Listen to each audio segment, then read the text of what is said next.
Okay, we are talking to Jordan Miner, author of this fantastic book, Video Game of the Year.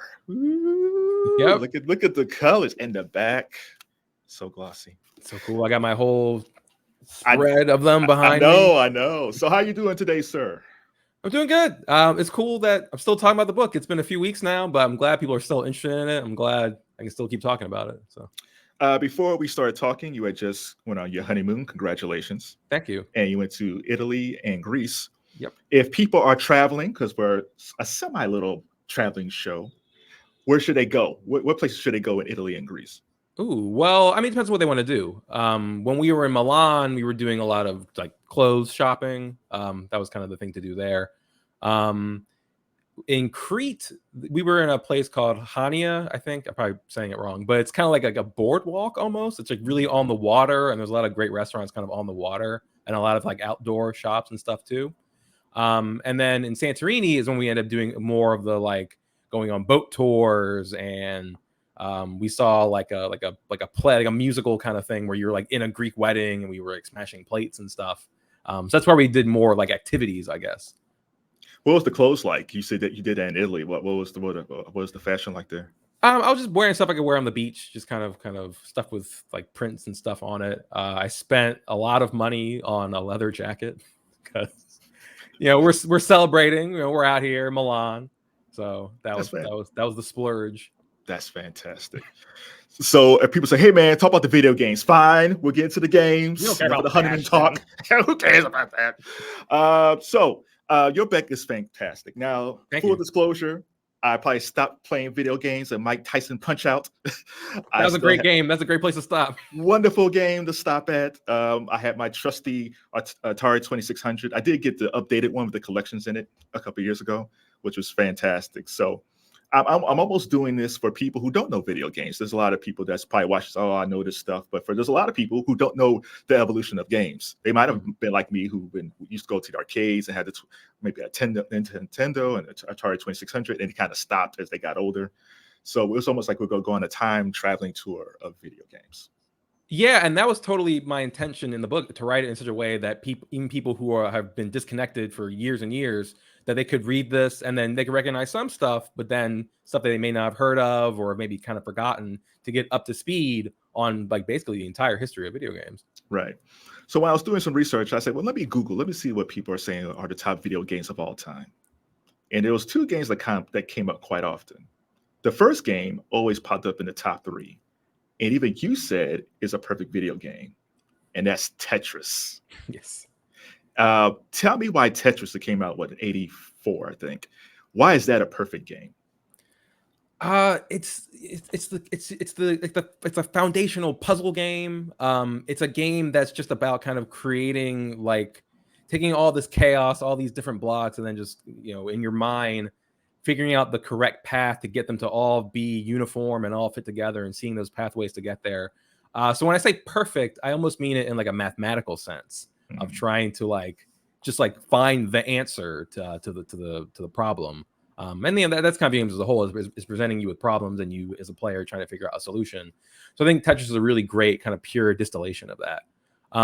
It's also great in how it rewrites your brain to see the blocks and get them to fit. Like they call it, it's called the Tetris effect. This idea that people have observed that even when they're not playing Tetris, they'll go to sleep and still see the blocks flying because their thought processes have been rewritten. So it's, I mean, I don't mean this. It's addictive. I don't mean that in like a derogatory sense. Like, it's addictive in a cool way.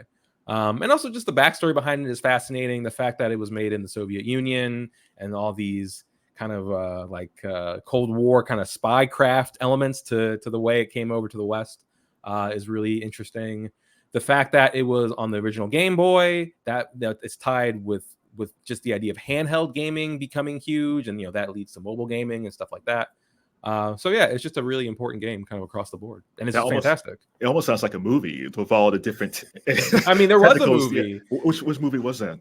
Apple TV had a movie about the making of it. I think earlier this year. And then also a colleague of mine, Dan Ackerman, a couple years ago wrote a really cool history book about it as well, called The Tetris Effect. Okay, that's very cool. Okay, so another game that popped up quite often, not as much as Tetris, which kind of surprised me, but it doesn't surprise me. Um, Super Mario Brothers 64. Mm. And that, because like I said, my gaming knowledge kind of stops at a certain point, but that game was very revolutionary. Why was Super Mario Brothers 64 revolutionary? That was a huge game because it was the first Mario game in 3D, meaning that, you think of the original Super Mario Brothers, excuse me, you're moving from left to right. It's a 2D game. It's like flat. Whereas in a 3D game, like Mario 64, you can move in all directions, the X, Y, Z axis, not like 3D movies, but like polygonal. And that's sorry, excuse me. No, you're good. I was trying to hold that in. That's fine. So that's a huge leap. It's adding a whole new dimension to the gameplay. And that's a really tough thing to teach players how to understand, that they need to consider this whole new access when, jumping and stuff. So the way that game teaches that to the players, I think, is really just genius in terms of how they anthropomorphize the camera. It's like there's like a turtle with a camera behind you. That's how you can like understand in your brain the fact that you need to manipulate the camera now that they turn into a character. They make Mario's movement in that game just so joyful to just on a kinesthetic level. Like, it just feels great to move him around. So that game comes out, at the very beginning of 3D games, it comes out and it's already setting this really high bar for what this new form of gaming can be. And that influences, games to this day. The one thing about Super Mario Brothers is that before Margot Robbie just smashed records with Barbie, the Super Mario Brothers movie was the #1 movie of the year. You factor in with The Last of Us and The Witcher and all these different video games. What do you see as the future when it comes to video games turning into movies? Because the superhero genre, I think, is basically almost dead. Do you think now people will probably focus more on video games just because of the Super Mario Brothers movie? It's interesting because, video games are like this well of like IP that's left to be mined. And video games have a lot of really cool original like looks and aesthetics.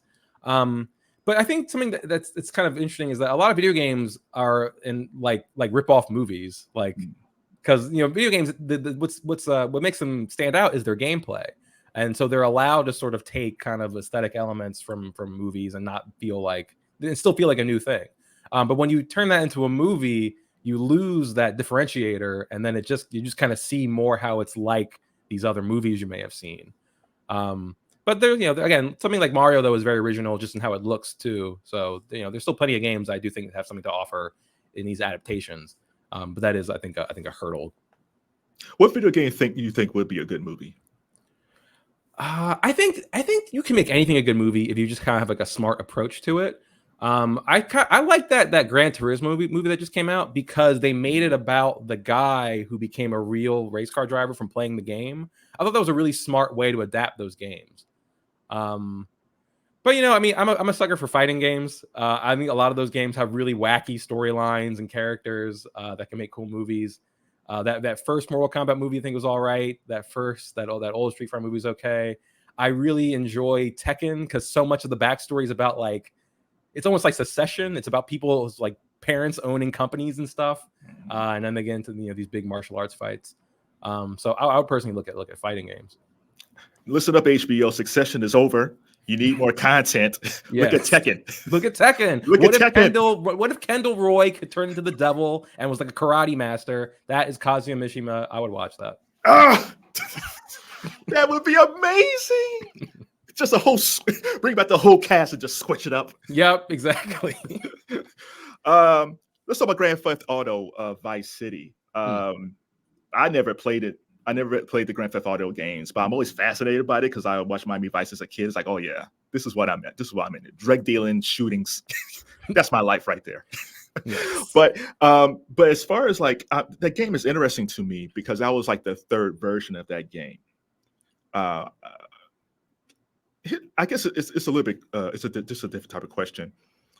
The way the industry is today, could you do a Grand Theft Auto today where you can go like, okay, this one did okay, this one did okay, here's the third? Or it's such big business today they don't have that time to waste anymore to focus on waiting for a game to find its footing? That's a great question, actually.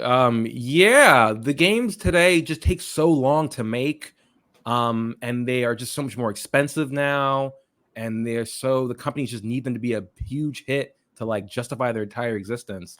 That yeah, you don't have the time. You know, it's been 10 years since Grand Theft Auto 5 came out, and we're still waiting on Grand Theft Auto 6. Whereas, you know, you went from GTA 3 to Vice City to San Andreas to GTA 4 in like a 6-7 year period that they just got them out there. So yeah, you don't really have the space, at least in the AAA space, to sort of nurture a franchise like that anymore. You have to now look at the indie scene and see those kind of independent developers try out things and then see how they evolve, and they can do something bigger. But that's a different kind of scene. Well, I was looking when I typed in video game of the year on Twitter, or I'm sorry, X. No. Okay, Twitter X. Sure. Okay. Sure. So I was looking around. I typed in that name and there was a tweet, and the guy was saying like 2007 was the best year in video games. So for the book, you had Rock Band. That's the game that you chose, but it was also, I think, Halo 3. Halo 3 was that year. The first Assassin's Creed was that year. BioShock was that year. Mario Galaxy was that year. Portal was that year. Lots of fantastic games that year. So was that, in your estimation, because you've been doing this for a long time, was that the best year, 2007, or was there another year that actually tops that year? That's a great year. Another great year is 1998, and that's a year I've gotten a lot of questions about as my pick for that year. I picked Metal Gear Solid because I think it's a really important game for the stealth game and for Kojima's sort of auteur status in video games. But that game is also Zelda Ocarina of Time, hugely important 3D game. The runner-up pick for that year is StarCraft, which is my personal favorite game of all time, hugely important strategy game. Half-Life, Pokemon, the first Pokemon games in America were that year. That's a Resident Evil 2 was that year. 98 is also another really fantastic year. Yeah, I think early on you chose The Legend of Zelda as one of your games, but then I saw an interview you did recently, and you guys were talking about the latest Zelda game in 2023. And you basically said that's the top game, unless something else comes out. That's the top game for you. What is the lasting legacy of the Zelda games? Why is that game so consistently? Because we're talking about a game that's back in the 80s to today that still keeps getting better. So what's the lasting legacy of that game? The legacy of that game, even going back to the original on the NES in '87, it's the sense of adventure that it's able to communicate through its gameplay. What was so cool about that game at the time was that you could just go wherever you want and just kind of figure out what you have to do, just sort of using your senses. And there's it was non-linear in a way that people hadn't really expected from games before. And as the series went on, it sort of lost a little bit of that, even while getting kind of bigger, and its puzzles got more elaborate and stuff like that. And its presentation got more cinematic, but it lost a little bit of that sort of adventure non-linearity. So what people have really appreciated about Tears of the Kingdom and Breath of the Wild, that was kind of the first of this sort of rebooted series, that it really brought back that freedom in a big, big way of like, you can really just go do whatever you want and figure it out however way you can think to do it. The way that they have, like the elements interact with each other of like set this whole like field on fire and just kind of get the enemies all, confused and whatnot. And in this new game, the way that you can like combine like people making like their own vehicles and mech suits and junk using like, the creation tools in this new one. It's really creative. It really encourages player experimentation. And it really encourages people want out of a video game a lot. They want a lot of agency. They want to feel like what I want to do, the game allows me to do it and is encouraging me to do it. And Zelda has been doing that, since for like 30 years now.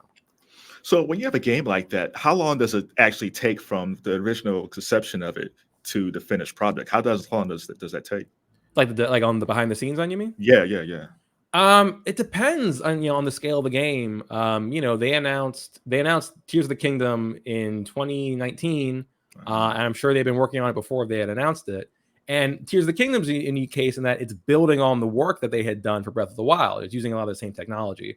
So even that wasn't really starting totally from scratch. And then Nintendo is also just in a unique position in that they've had people who've been working at that company for years and years and years. So they have all this institutional knowledge that they can bring to all their projects as well. So that is also kind of an advantage they have. So it depends on the circumstances. You know, an indie team of students is going to need to do a lot more experimenting than an indie team founded by like a veteran from a big company. Or a game that, again, is building off of a previous game is going to take less time than a wholly new project.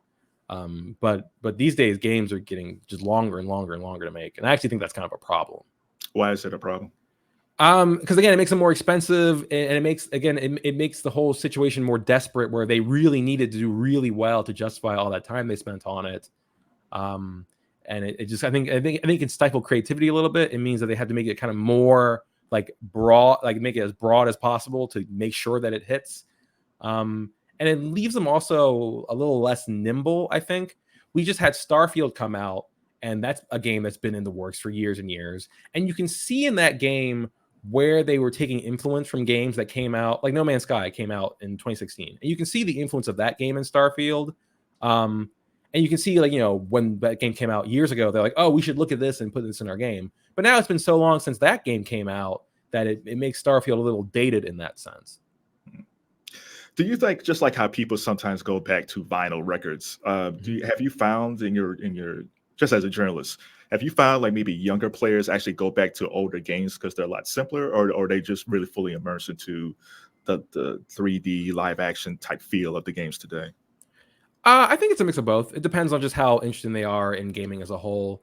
I think they should go back and play old games because they're great and it gives them a sense of history.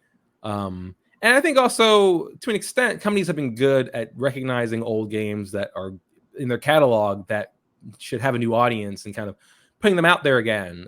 We recently got a really great Atari collection last year, celebrate the 50th anniversary of Atari, that had not just all these old games, but a lot of cool like documentary content to give more context for them, like interviews with the old developers and just like a lot of text too. So I think when you add that context, and when you add like kind of modern quality of life features of infinite lives, or you can save whenever you want, it makes it more palatable to a modern audience. Earlier this year, I was at Big Lots. There's a store around here, and they had a handheld game for like $10. It's like, oh yeah, I'll buy it. And it was like a collection. It had like Pong and Space Invaders and Centipede, stuff for those old folks. And it was amazing. I was like, oh, I'm just playing along. So I was looking at your book, and the first book you had, first video game was 1977 was Pong, and then 1978 was Space Invaders. Was there some type of creative leap that happened? Because you go from Pong, which is basically go like beep, beep, beep, beep, to Space Invaders, where you're really trying to kill these aliens. Like, what happened between those that year? Because that's a big leap when it comes to technology. I mean, something about just the whole kind of first half of the book, I think from chapter to chapter, you're seeing huge leaps. Because then from 78 to 79, you see Speed Freak, which is this, like a vector graphics game that's doing kind of pseudo 3D stuff. So I think that just the really early period of the medium was just this really fertile creative ground of just like every other month, someone was coming up with some new type of thing. So and then it's kind of slowed down, I think, recently. But back then, because everything that anybody could do was a new thing, people were like, well, let's try this. And, why not? There was no precedent for it. It was really creative. It was, the evolution was so rapid back then. Did Speed Freak influence Tron? Because I was looking at it, because it seems like it was Tron. It was an influence on Tron, but I'm not sure. I think they're both pulling from just that whole vector graphics aesthetic, and which again was also like a military thing at first. Like that's like so much of tech has its roots in kind of stuff that was developed for the military that then kind of trickles down into the consumer end. War games. Yeah, totally. Yeah. So. There was okay. I heard about it. Okay. Yeah, it's fine. Okay. So I had no idea. So I was 2011. You had Minecraft, and I had no idea Minecraft is the best-selling game ever. I would have thought Donkey Kong, Pac-Man, something that's been around for a long time. Why did Minecraft become so popular with the public? Because it became very popular with kids. Kids, I still think, would drive the conversation for video games. Games on some level need to still appeal to kids to kind of stay vibrant. So I think it's really appealing to kids. it's like Lego blocks. You can just build what you want, and you don't have to worry about stepping on them in Minecraft. You can just kind of do whatever you want, and it's really empowering in a way that for a kid, especially who has no power in the real world, is really cool to have a game give that to you. Again, kind of even going back to Zelda, like freedom is something that's really appealing in video games, and Minecraft gives that to players in a way that we hadn't seen at the time. All right. I'll just give you a blanket question. You have Fortnite as one of your games that you listed. So for people like myself, people have no idea, and they probably say this all the time, what is Fortnite? That's a kind of a complicated question, because what it is now is not even what it was intended to be. Not to go too long on Fortnite, but I saw early version of that game like a decade ago, and at the time, the people who make Fortnite also make the Unreal Engine, which is was a set of tools that a lot of developers use to help make their games. So they tend to Epic Games. So they tend to also make games that are made to show off their tech. So that was the game they were using to kind of show off Unreal Engine 4. It was at the time, and it was just sort of like a zombie shooter. You're like building, structures to help you survive and all that. And they were working on it for like years and years, and it was kind of like in this weird nebulous space. Then in 2017, which is why I picked it for that year, this other game called PlayerUnknown's Battlegrounds comes out, and it's a huge smash success. It kind of introduces everyone to this concept of a battle royale, where it's 100 players all trying to be the last person standing in this like shrinking map. So that's PUBG does that first, early 2017, and then Fortnite in like a couple of weeks says, we'll just do this too. We'll just add this to our game, this battle royale thing, and we'll be free. And we'll be on mobile at the time too. So that was what they had that PUBG didn't. They were free and they were on phones, and it just blew up from there. People were like, "Whoa, we love this battle royale thing, and we love not paying money for it." And it just took over from there. Okay, so we're going for the most popular games of the games that's listed in your book. Which one do you think is the most underrated? Ooh, underrated is a good one. Let me refresh myself in my own book. Sure. Underrated, I would maybe say Donkey Kong Country 2 in 95. So Donkey Kong, is a really famous character, and that arcade game was really important. It kind of established Nintendo in America. And Donkey Kong Country was really important as well, because it had a lot of they were doing a lot of interesting kind of graphical stuff in that game to make the Super Nintendo look more powerful than it was compared to the PlayStation at the time. So it has this reputation of being a really important tech showcase, but people sort of downplay the gameplay, like, oh, it just looked cool, but the gameplay is just kind of generic platformer or whatever. It's not as good as like your Mario game. I think that Donkey Kong Country 2 looks great, and the platforming in it is also really great. I think it's really underrated. That's interesting. How did the split happen between Mario Brothers and Donkey Kong? Because when I was a kid playing Donkey Kong, I just kind of focused on Donkey Kong. I didn't think much of the Mario Brothers. How did the Mario Brothers just become this total different powerhouse of their own? Yeah. So yeah, there's Donkey Kong in the arcade. There's also in the arcade just a game called Mario Brothers that is just them and just kind of doing. It's a single screen thing, and they're jumping on pipes and whatever. So that's kind of when some of that split happens. And then there are Donkey Kong games. I want to say Donkey Kong 3 is with Mario is not in it. So they're already sort of splitting them up from there. And then when it comes to the NES, they're just like, all right, it's just Mario. He's our mascot. He's the referee in Punch Out.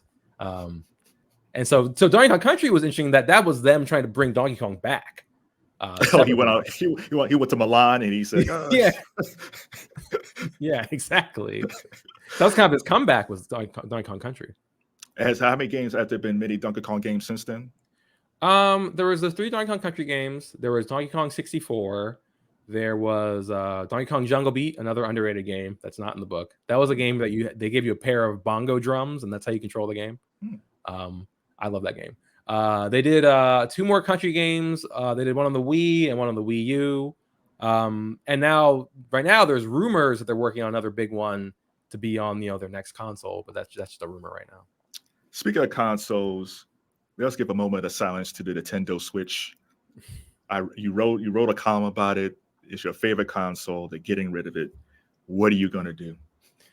I mean, I just hope that their next console that we're starting to hear more kind of leaks and speculation about.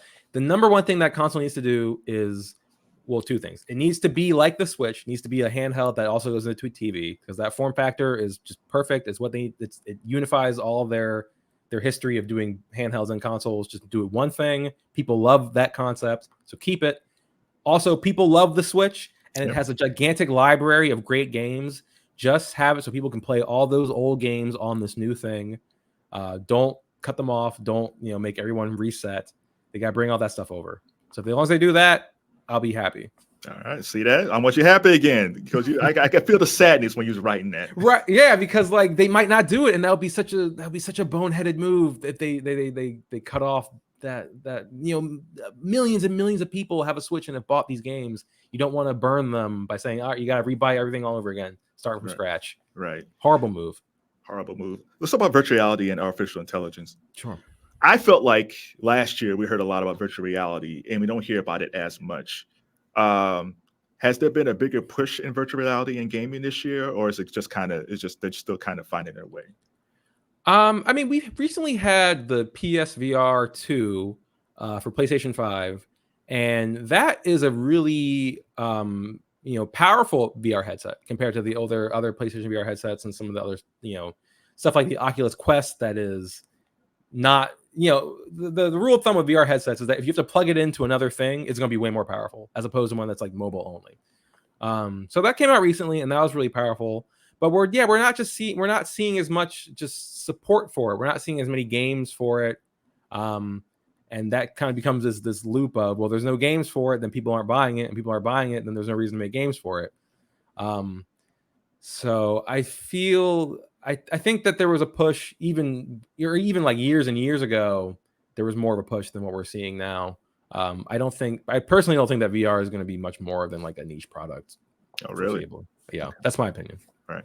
As far as artificial intelligence goes, because I'm not sure how it is in the gaming industry, is there much artificial intelligence? Is there a bigger push in artificial intelligence, or is it just kind of, it's just kind of out there? I think on the gaming side, the thing that you're seeing that is being pushed back against is using it for like AI art and stuff like that, using it to kind of generate assets that way. And I think people have a lot of problem with that because they see it, and I agree with them. They see it as sort of devaluing human artists that you could have hired to create this art. I also personally don't like the aesthetic of a lot of AI art. It kind of creeps me out a lot of the time. So that'll be the thing that you see on a kind of like a player facing angle. Now, I don't know if they're using it in their own like back end tools to kind of just help them kind of sort data and whatnot. That's fine. But in terms of actually creating content to be in the product, I think that's more controversial. One of my favorite shows was The Walking Dead, and you had, I think 2012, you listed The Walking Dead game, created by Telltale Games, which I didn't know. I never heard of them before. I mean, they've been around for a while, but I never heard of them. Tell me about Telltale Games, because it seems like they have an interesting concept of licensing content and then creating video games from it. Yeah, so were formed from a lot of veterans of LucasArts, their gaming division, that aside from Star Wars, they were very famous for making kinds of games called point-and-click adventure games that are games that are very story-focused. They're about there's no real action in those games. It's just about kind of absorbing the story and interacting with characters. And so that is a form that I think lends itself well to a lot of properties that aren't so action-packed, movies and shows that are more about stories and characters. So that's a genre that they could work with. I think that's where Telltale found its niche, was saying, hey, we can make a kind of game that's way more true to your property since we're making a story-driven adventure game. In their instance, they were making them in this sort of episodic seasonal format of, it will be a whole season of our game where every episode will have a little bit of story. Players can, make choices that will change. It's like a choose your own adventure game. Players will make choices that will impact the story and will kind of change the relationship with the characters. And so, with a game like The Walking Dead, the choices you make as the lead character in that game can determine like who lives or dies, or who gets shut out of the community and who gets infected and whatnot. So they were doing a lot of licensing at the time with no one was making games like that like they were.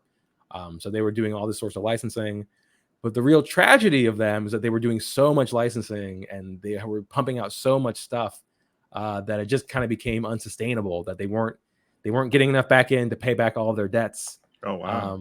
And they're also, the games themselves, you could start to see like they were so focused on making more stuff that they weren't able to go back and take their time and sort of refine their whole formula. So they're starting to feel too samey and kind of old at a point. And so they went like bankrupt basically. And now other companies have sort of bought parts of them and sort of revived them in like name only, but the Telltale as they originally existed is gone. Oh my God! It's like the actual show. Like the walkers are just eating at the flesh. Exactly. Oh my God, that's a tragic. I was like, oh yeah, they're doing all this stuff. That oh my God, that's a tragic. Well, it kind of shows you how much money you actually need to run these companies. In your estimation, like which company is the top company right now, or is there multiple companies that's kind of running the whole gaming industry? I mean, yeah, it's multiple, and it kind of depends on what your goals are and sort of the rest of your business. So, like, the PlayStation is outselling the Xbox right now, pretty handily for like multiple generations now. But Microsoft as a company has way more money than Sony as a company. That's just comparing, their gaming divisions. Nintendo is doing fantastic. The Switch is sold really well, but they're more content. They don't see the need to just kind of infinitely grow the way that more American companies I think kind of operate. So they're more content to just be like, we will just stay where we're at, and as long as we're still in business, we're happy. We'll have our they have a ton of money saved up. So if the Switch 2 is a huge failure, like the Wii U is a huge failure, that will not destroy their company. So that's also I think a success. A few more questions because I know you're a busy guy. You don't have Madden in your book, but you have a game that influenced Madden, which I agree with, NBA Jam, which the youngest might not know, but it was very influential on the sporting side of gaming. Mm-hmm. I will say though, Madden is a runner-up pick in 1988, but it doesn't get. You're right, it doesn't get a main chapter. NBA Jam gets a main chapter. One, because I just love that game. It's fantastic. But two, I picked NBA Jam because it's kind of like the perfect arcade sports game. And I think that's another sort of underrated thing now in games, is games that are not, especially one, I'm not a huge sports person, so that's kind of biasing me here. But I do like the idea of playing certain sports. I just don't like the ones that are so focused on being so realistic and so simulating everything. I want a game that just sort of gives me the feeling of being good at basketball, and NBA Jam delivers that, fantastic. The ball's on fire. It's pretty simple it's pretty pick up and play. It's not super complicated. It's funny.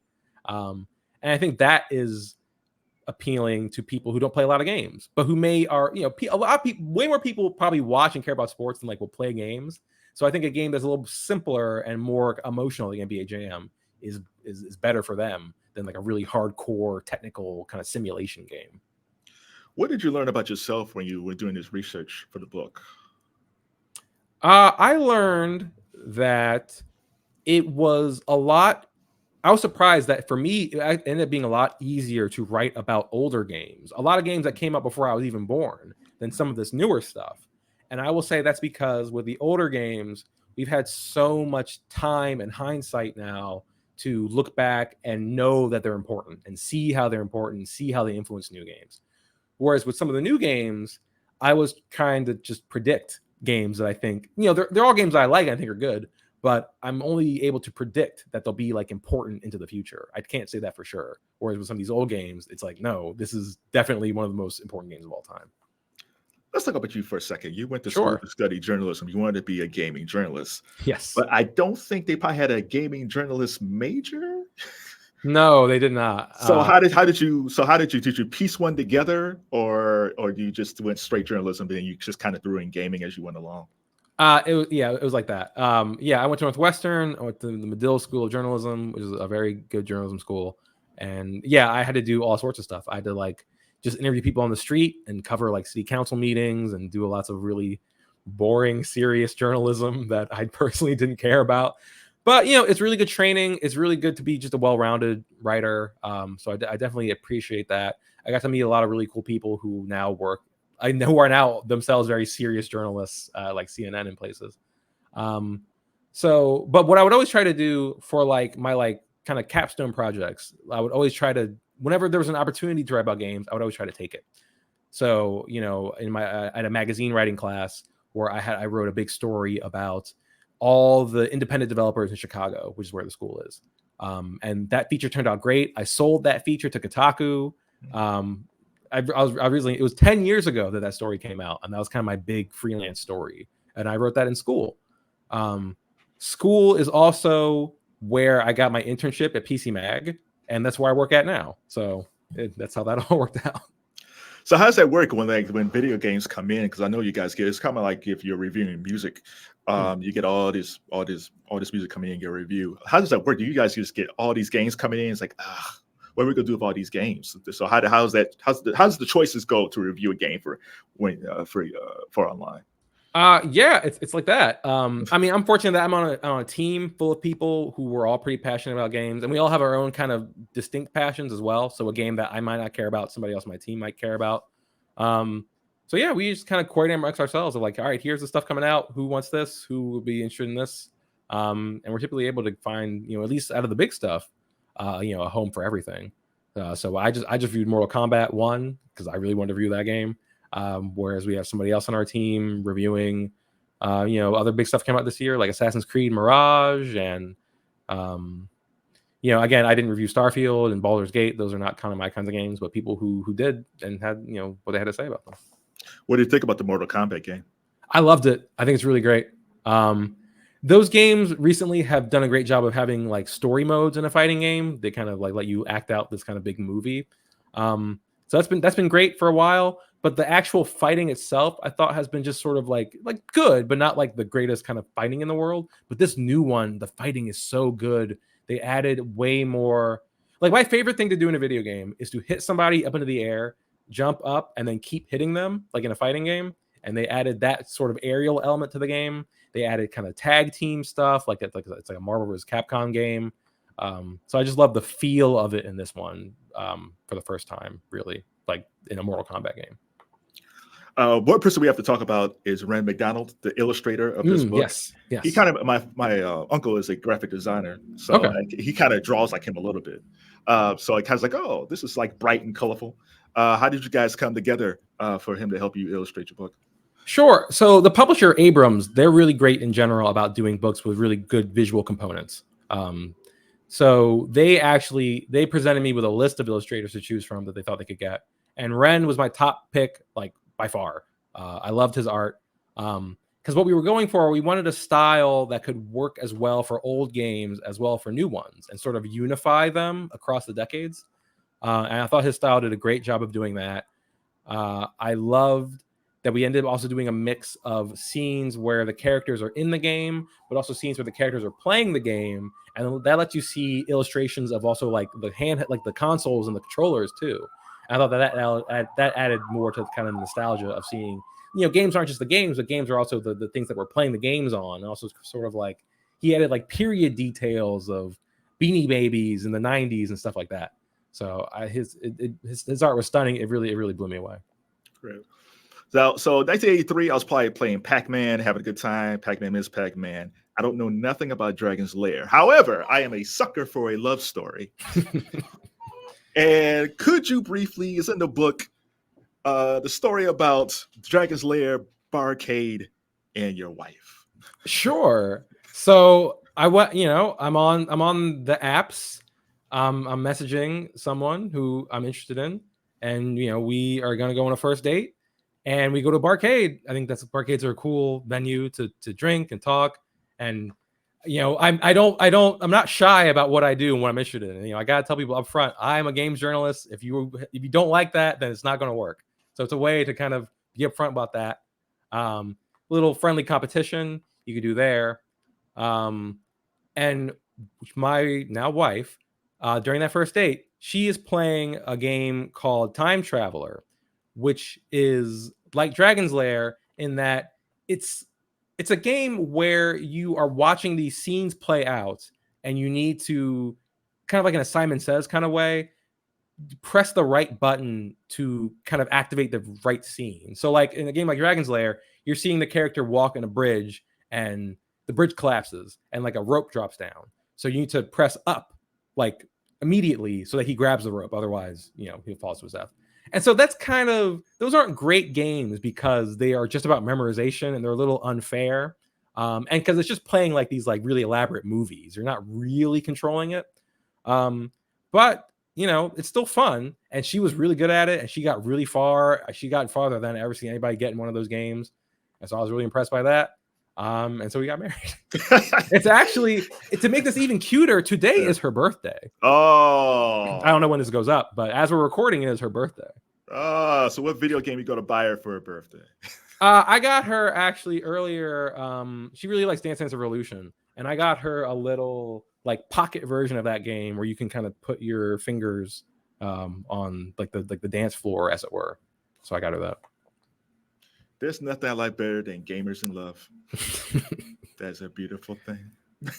In fact, speaking of that, I was on your TikTok and I enjoyed the video of you and your wife. You were looking, I guess she never saw your book in bookstores and you guys were traveling around New York looking for your book. But the best video, I was like, oh man, I got to ask about that video. But I changed my mind because I saw the video when you first got your books. It felt like when people say like the first time they heard the song on the radio. There was so much joy and happiness. Like you picked it up, it's almost like Christmas morning. Like what was that feeling like when you saw the finished product of your book? It was fantastic. It's so validating. It's the end of a process that was so long. As someone who writes on the internet, I'm very used to writing something and it's published like the next day. The internet moves at like light speed, but the whole book publishing process takes years and years. There's so much waiting and editing, and even before I sold the book, it was years and years of just pitching and, me and my agent like, oh, maybe this. And then this kind of slowly falls apart and then kind of dies on the vine. So just to see the years and years of work finally paying off like that was, it's a fantastic feeling. What was that experience like pitching a book? That was something that I'd never done before. I got my agent back in 2016 and kind of lucked into it. Actually, I've written a story about, I don't know if you've researched my whole Street Sharks history. He had saw that story, and we also realized that we had some mutual friends in common. And so he decided to rep me then. And so he was fantastic. I'm kind of pitching ideas to him. But it's not a meritocracy. Sometimes it's just a matter of timing and just what works at the right time. So in a way that helps. In a way, it reminded me of like, it's not because I'm not good enough. It's just because of just that's how it worked out. But eventually all the stars sort of aligned and we were able to sell this, and it all worked. It all finally paid off. All right. So were you not doing gaming and apps, reviewing and writing and researching? What do you like to do? We were saying earlier, I like going on that very long trip. It's kind of it's interesting now that I've made so much of what I do for leisure also kind of my professional life. So it's not really work, right? Yeah, it's all sort of blurring together. So I still play games a lot in my off time for sure. But I'm also just trying to, when I'm not, since that is also kind of like work, I just try to just relax or to just. I'm trying to read more now too. I figure since I have a book, I should read more other books. That would be nice. Yeah. So what made you decide to become a gaming journalist? That's not something kids usually say growing up. Yeah. So when I was a kid, I liked writing, even separate from video games. I've always liked writing. I've always liked games. And so when I saw this opportunity to, like in middle school, I'm reading more gaming magazines. I'm more following gaming news and stuff. And I'm thinking, oh, there are people that do this. This is their job, that they write about games. So once I got in my head that that's something that people can do, it's like, well, why not? Well, I could do that. So that was kind of the beginning of that. And then, I'm writing in high school. I'm writing a lot of iPhone game reviews. I'm doing a lot of stuff for free. I'm doing a lot of kind of, just getting my foot in the door kind of stuff. And then I go to school for journalism, and, it all kind of, rest is history, I guess. What advice would you give young journalists if they want to do what you're doing? Well, what advice would you give them? I would give them that they should not look at themselves as solely games journalists. They should not try to think that's all I want to write about. That's all I care about. That's all I'll train to do. They should just try to be good writers in general. They should try to take influence from other kinds of art forms. They should, they should read books. They should write movies. They should just try to be well-rounded. Again, at PC Mag, I write a lot about games, but I don't write just about games. I write about other kinds of technology as well. So just from a kind of practical career standpoint, it pays to be well-rounded. And also just when you have more interests outside of video games, I think that improves your writing about games. It makes you it just makes you a more interesting person when you care about more kinds of things. You did something interesting in the book, which I liked.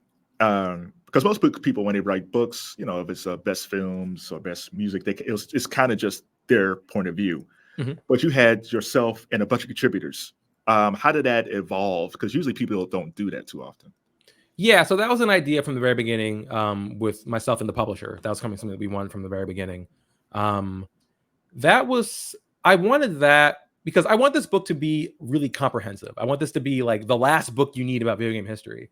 And I think a way to achieve that was to get as many viewpoints in there as possible as well, to make it more kind of definitive.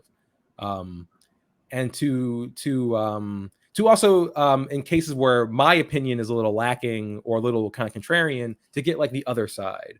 So I don't like Dark Souls or Elden Ring and a lot of those kind of From Software games, and my chapter is about that.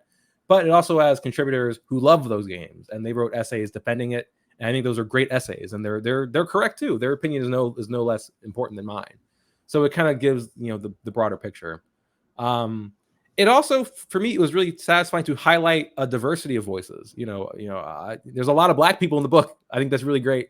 There's a lot of people who primarily write for the internet, and we see a lot of websites now shutting down and their archives getting like wiped. People's like their whole body of work just getting like deleted from the internet. So to give some of those writers also the platform to be in a physical book that will hopefully like last for years to come was also something that I wanted to do. That's the thing I don't quite understand. Like the music industry, the film industry, the TV industry gets a lot of love, and deservedly so. But the gaming industry is huge. But it seems like it's like the ugly stepsister that they don't want to acknowledge, even though a lot of people probably spend more time gaming than actually watching TV. So why do you think there's still this bias against gaming when they know it makes billions of dollars? I think it's a whole combination of factors. I think part of it is I love video games. I love people who play games, but sometimes the gaming culture can be a little toxic. Sometimes I cop to that. Yeah. The gaming companies, I think like a lot of companies, but gaming companies will get greedy and they will not care to preserve their own stuff. They'll be like, we don't care about this old stuff. We're just trying to make money. We don't even see ourselves as art, and that kind of trickles down. That harms the culture when they don't kind of have that self-respect almost. And gaming is still it's still relative compared to these other mediums. It's still kind of young, so you still have people who don't see it, who still see it as like a fad almost, even though it's been like 50 years. So that's part of it too. And part of it's also, I think, technological. With movies and books, the way that you can watch them, it's not going to change that. The way you consume them isn't really going to change too much in the future. You just read it or you watch it. But for games, the method in which you interact with it could change from like year to year. So that makes it hard to preserve them of like how without like an original Wii, you can't go back and play Wii Sports in its original form because it's dependent on having like those motion controls and everything. So that also kind of hurts it too. Are there any Black video game makers or designers that people should know? Yes. In the first chapter of the book, I talk about Jerry Lawson, who was an African-American engineer, and he was part of the initial group of people who were developing video game cartridges. And cartridges are super important, like foundational tech, because before cartridges, every machine could only play the one game that was built into that machine. You would have to otherwise like rebuild the whole thing if you want to play another game. But with cartridges, you can just buy one, Atari or whatever, and then buy the individual games to play and swap them out. And that kind of creates the whole market of just, we can just kind of sell the games themselves without having to sell a whole other expensive machine to go along with them. So that's hugely important, hugely influential. And Jerry Lawson, Black guy, invented that. I compare him to the Hidden Figures, so that people should know about him for sure.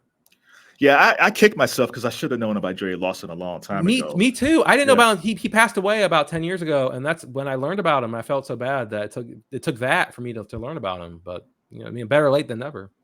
Well, hopefully somebody will write a book or do a movie about him because he's an important figure Yeah. in this whole thing. There's a pretty good audiobook series about him by a guy Anthony Frazier. Yeah. Yeah, he did a good audiobook series people check out. All right.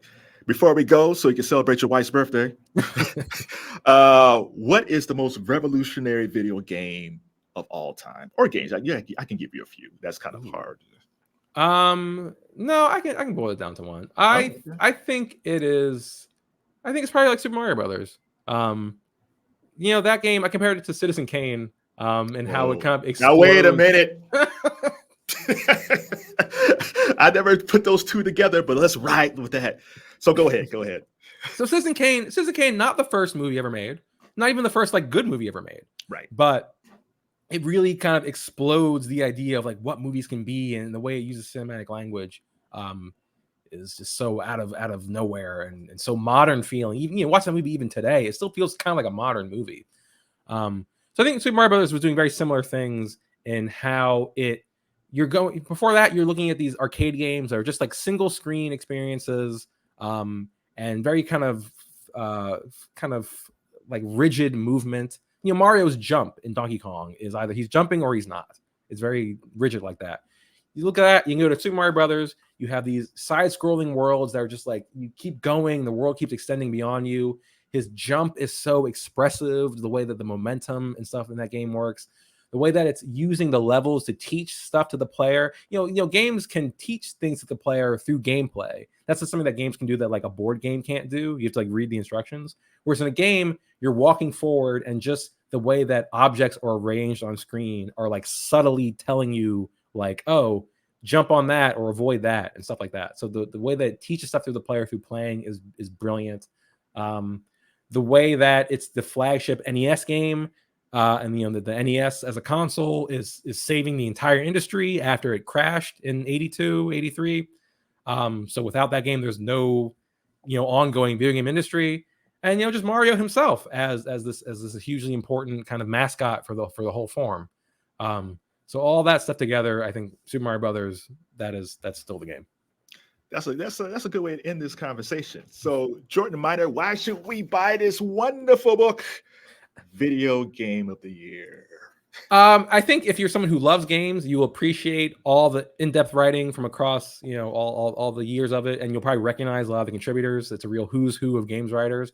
But I think if you're someone who doesn't know about games at all, I think it's written in a way that it will teach you about them, and you will get up to speed on like 50 years of this really fascinating and cool medium that's been here this whole time.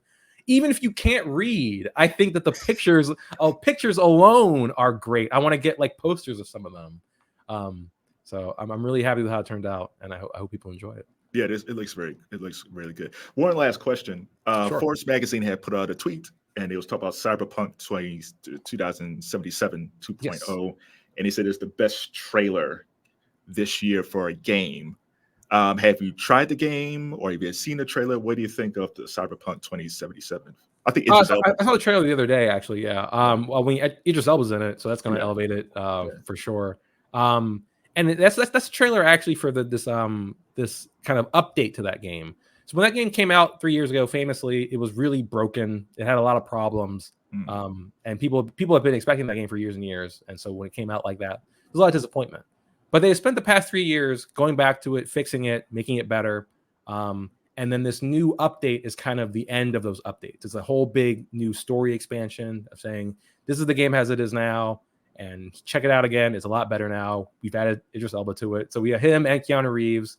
And again, as we're recording, reviews for that just dropped, and people are saying it's great. They've totally fixed it. This is the game that it should have been all along, but they've now gotten to this point that it kind of honors the legacy of that studio, because that studio is a really renowned studio. They made The Witcher, which is in the book as well. So we have high expectations for them, and they've finally gotten back to that bar. Now hold on, Idris Elba and Keanu Reeves is in this game? Yes. All right. My non-gaming life is over. What console do I need to buy to start playing this game? You need to get either a very powerful PC or like a PS5 or an Xbox Series X or S. Just the new consoles. How powerful of a PC do I need? When you see the game on like Steam or something, it will tell you like the specs that you need, typically like to reach that. But or you just you can just get the console and not have to worry about make sure you have the right graphics card or whatever. That's the point of consoles versus PCs is taking that kind of that guesswork out of it. So, all right, that's for us. Go take your wife out for dinner. All right, sir. Jordan Miner, thank you very much for the conversation. Thank you. If people need to check you out, where can they go? I'm Jordan W. Miner on Twitter, on Blue Sky, on basically everywhere. PCMag.com, that's where I work. That's where you'll see my writing about video games and all sorts of other kind of technology. And yeah, you can buy a whole book full of my opinions called Video Game of the Year. It's available right now on all everywhere books are sold. Astoria Bookshop in New York has signed copies, actually. So if you want one of those. Oh, which bookshop is that? Astoria Bookshop. Oh, okay. That's nice. That's a nice bookshop. Thanks a lot, sir. Thank you. Thank you.